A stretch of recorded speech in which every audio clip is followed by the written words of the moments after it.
Hello, everyone. It's wonderful to have you here again. We appreciate your presence with us today. A fresh tale awaits your discovery. Allow me to introduce myself. I'm Jay, and I've been on this journey for 5 years. I believed I was a contented husband, or so I thought. My wife Mary and I shared a bond that many would describe as steady and nurturing. We rarely encountered significant conflicts, always offering each other support, and life felt, for the most part, warm and reassuring. Isn't that the essence of marriage? A connection where you flourish side by side, creating a life filled with shared dreams and an unwavering assurance that, come what may, you will always support one another. But lately, things have taken a different turn. It took me a moment to truly sense it. It was delicate, the sort of feeling that could effortlessly be attributed to stress or a fleeting bad mood. Or perhaps it's one of those weeks when everything seems to sway gently, leaving a sense of unease in the air. Yet, as time unfolded, those subtle changes blossomed into something I could no longer overlook. Mary had always been a tender soul, welcoming me home with a gentle hug that wrapped around me like a soft blanket after a long day at work. At times, she draws me close for a lingering kiss, as if she truly yearns for my presence. But lately the kisses felt fleeting, a mere brush of lips, reminiscent of a distant relative's obligatory greeting. Our conversations once danced effortlessly, weaving a tapestry of connection between us. We could delve into any topic, yet her responses were distant and minimal. I inquired about her work, and she offered only brief, curt replies. The warmth that once filled her voice had faded away. The laughter, the teasing, the playful exchanges, it felt as though we were merely sharing space, rather than truly embracing our connection as partners. And then the tides of emotion began to shift. One moment she seemed far away, wrapped in her own reflections, and the next, a sharp response would escape her lips over the slightest inquiry. I would gently ask if she was all right or if something weighed on her mind, but she would always assure me she was fine. Each moment I leaned in just a bit further, yearning for her to open up to me. "Are you certain?" I would inquire, and each time, the response remained unchanged. "I'm doing well, James," yet, deep down, I understood she wasn't what I hoped. The more I attempted to make sense of her actions, the more clarity it brought me. I reminisced about the early years of our marriage, when everything seemed effortless. We lost ourselves in conversation for hours, wrapped in each other's presence as we lay in bed, wrapped in each other's embrace, softly sharing our dreams. We had shared a bond, but now it seemed as though she was drifting away, gently, yet inevitably, like a tide withdrawing from the sand. I poured my heart into it. I organized special evenings, took the time to connect with her on a deeper level, and began to do small gestures around the home that I knew would bring her joy. In a moment of curiosity, I sought a response, yet the stillness remained unbroken. One night, I found myself in bed, gazing at the ceiling, acutely aware of the heavy silence that had settled between us. Months had passed since Mary and I had shared a moment of closeness, and I found myself lost in thought. I spent hours exploring the depths of the internet, searching for ways to bridge the gap between us. I skimmed through countless articles, relationship advice threads, and even those misguided forums meant to salvage a marriage, written by men who seemed just as bewildered as I was. One thing kept emerging: closeness. It seems that the warmth of physical touch has the power to revive a deep emotional connection. The reasoning resonates deeply. Mary and I had scarcely brushed against one another in recent times. There were no warm embraces, no playful banter, just fleeting, hollow kisses that seemed more like a mere formality than a true reflection of affection. And even those were inconsistent. So, I chose to pursue something more straightforward. I reached out and softly took her hand, a delicate gesture, nothing overwhelming. The moment my fingers grazed hers, a spark ignited between us. She flinched as if my touch had ignited a spark within her. "Please, I need some space right now." Her voice carried a chill. I shifted my position, feeling a surge of determination as I engaged more deeply in our conversation. My voice was gentle and tender. "What troubles your heart? Have I caused any concern?" She kept her gaze averted, lost in her own world. She remained still. She lay there, still and silent, as if anticipating the end of my words. I reached out once more, gently resting my hand on her shoulder, yearning for her gaze to meet mine, for her to utter something, anything, that could transform this moment from a haunting dream. And then, in an instant, she broke the silence. She spun around, her voice cutting through the air with an intensity one had never experienced before. "Please, keep your distance. I can't stand you." The words struck me with an intensity that took my breath away, leaving my body taut as if I had been physically impacted. I searched her face, yearning for any hint that she didn't truly mean it, that perhaps it was a slip of the tongue or merely frustration spilling over. Yet, all that remained was an emptiness, a chill that lingered. A wave of overwhelming emotion washed over me, leaving me speechless and lost in my thoughts. I turned onto my back, gazing at the ceiling. A wave of numbness washed over me, and for the first time since our vows, uncertainty lingered in the air, leaving me to wonder if healing was still possible. I ceased my inquiries not because I lacked the desire for answers, but because deep down, I understood they would remain elusive. It feels as though I'm merely a companion in this space, rather than the one who holds a deeper connection. She had once professed her love, so I chose to observe rather than inquire. I focused on the subtle nuances in the days that unfolded. Mary found herself drifting off in unexpected moments. She dozed at the dining table, her head gently resting on her folded arms, the laptop open before her. I once discovered her asleep on the couch in the soft afternoon light, her phone still held in her hand, the screen dimmed from a lull in activity. That was unusual. Mary had never been the kind to simply drift off like that anywhere. Then there were the mornings when she appeared weary, despite having rested well the night before.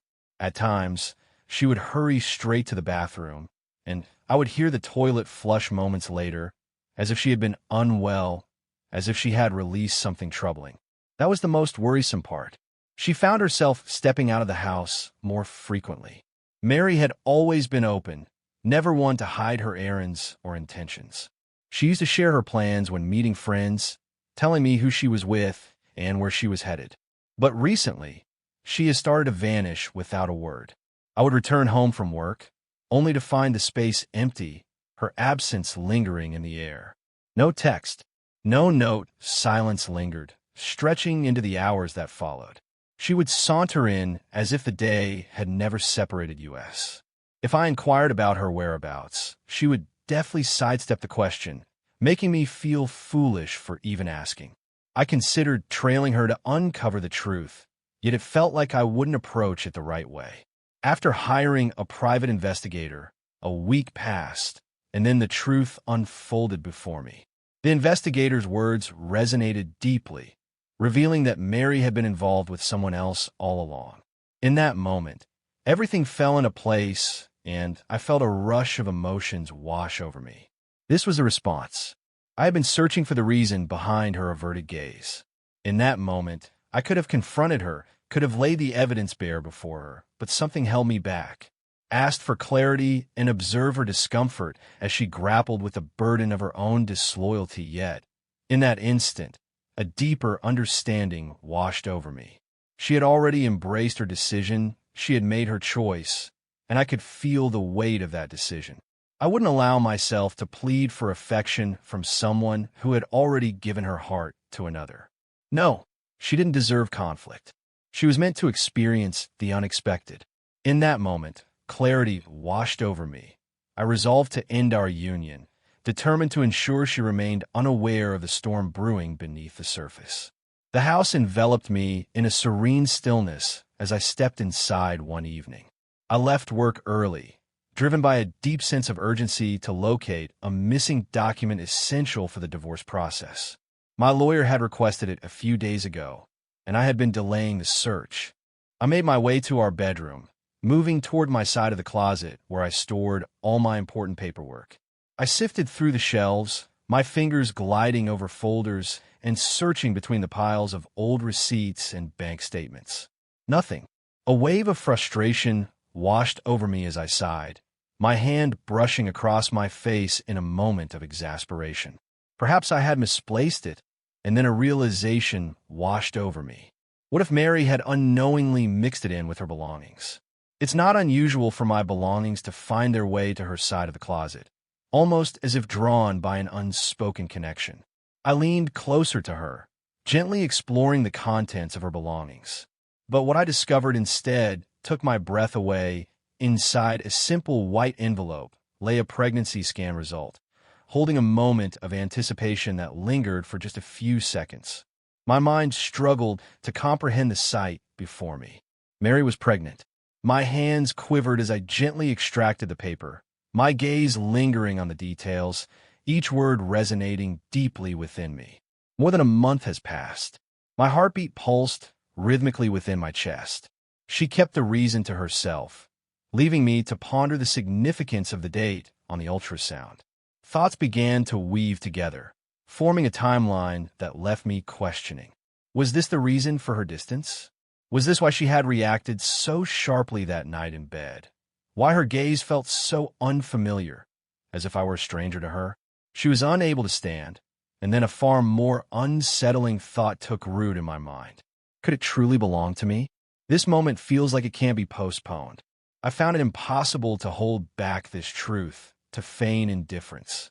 I was unaware of my longing for answers, and the details of that evening slipped away from my memory like whispers in the night. Time seemed to meld into a haze, and all I could do was remain still, striving to prevent my thoughts from drifting into shadows deeper than mere frustration. The gentle jingle of keys at the door pulled me from my reverie, and as the door opened, Mary entered, filling the space with her presence, utterly oblivious to the tempest that lay in wait for her. With her phone cradled in one hand, she gently scrolled through the screen, lost in thought. With a fleeting gaze, I didn't allow her to find comfort in the moment. How long have you been aware of the life growing within you? The words escaped my lips before I had a chance to temper them. Mary paused, her body tensing as if time itself had slowed. Her lips parted just a fraction, yet no sound emerged. An intimate silence enveloped us, thick and palpable. She finally found her voice, a soft whisper escaping her lips as I prepared to share my thoughts, laughter bubbling up within me. As I prepared, I found myself rising from the couch, my body alive with tension. Why would you need to prepare to share the news of your pregnancy with your husband? Is there a question about the baby's paternity? The moment the words slipped from my lips, I noticed that fleeting moment of uncertainty as Mary composed herself, straightening her posture before quickly responding, "Of course. It's yours." I couldn't bring myself to believe her, not even for a moment. I moved in closer, my voice steady and resolute. "We'll do a DNA test," she shattered, releasing a soft, trembling sob that echoed her heartache. I find myself lost in uncertainty about the father's identity. The words I spoke were more than just a confession. They carried the weight of a finality that shattered everything we had nurtured together over those months. A sense of unease had settled within me. I found myself grappling with my own thoughts, teetering on the edge of doubt, wondering if I was conjuring illusions or perhaps overreacting. Yet, this moment brought forth a truth I had never wished to confront. I exhaled slowly, striving to maintain a steady tone in my voice. "Prepare yourself. The documents for the divorce will be prepared shortly." Mary gracefully lowered herself to the ground. She pleaded with tears in her eyes, urging me to pause, to reconsider, to allow her the space to share her side. But I felt a deep indifference. The words had lost their weight. There was nothing more to unravel, and Mary had certainly not made the journey through our separation any smoother. Her tears were fleeting, quickly replaced by a surge of anger. She prolonged the proceedings in court, weaving a tapestry of tension that made each moment feel heavy and fraught with emotion. She longed for the home and the support that came with our union, believing that after 5 years together, she had earned her share. I chose to let my lawyer navigate the complexities of it all. I wasn't in conflict. I refused to grant her the pleasure she sought. Then came the DNA test, and when the results arrived, they revealed that the baby wasn't mine. She withdrew, the pretense fading away, leaving behind the turmoil of arguments over possessions. She felt as if all her support had vanished, yet the court remained a steadfast ally by my side. She walked away with nothing of real importance. I hold no regrets about leaving, not even for a moment. Had I stayed, had I allowed her to sway me, I would have found myself nurturing another man's child, ensnared in a web of deception. By the time the divorce was finalized, I had already distanced myself emotionally. The arguments, the deceit, the prolonged legal struggles had taken their toll. It left me feeling utterly spent. It took months for the truth to unfold, revealing the intricate details of Mary's affair. Through the whispers of mutual friends and fragments of revelations that emerged during the court proceedings, I came to understand the profound journey Mary embarked upon when she discovered she was expecting. She approached her lover, the man for whom she had sacrificed so much, yearning for him to rise to the occasion. She longed for reassurance that her choices had not been in vain. Perhaps, beneath it all, she wished to hear him say they could build a genuine life together, that he would be the one to support her now that she had severed ties with her past. But the truth washed over her like a sudden wave. Her beloved did not desire the child. He spoke to her directly, urging her to let it go. He felt unprepared for the arrival of a child. He felt overwhelmed by the weight of expectation.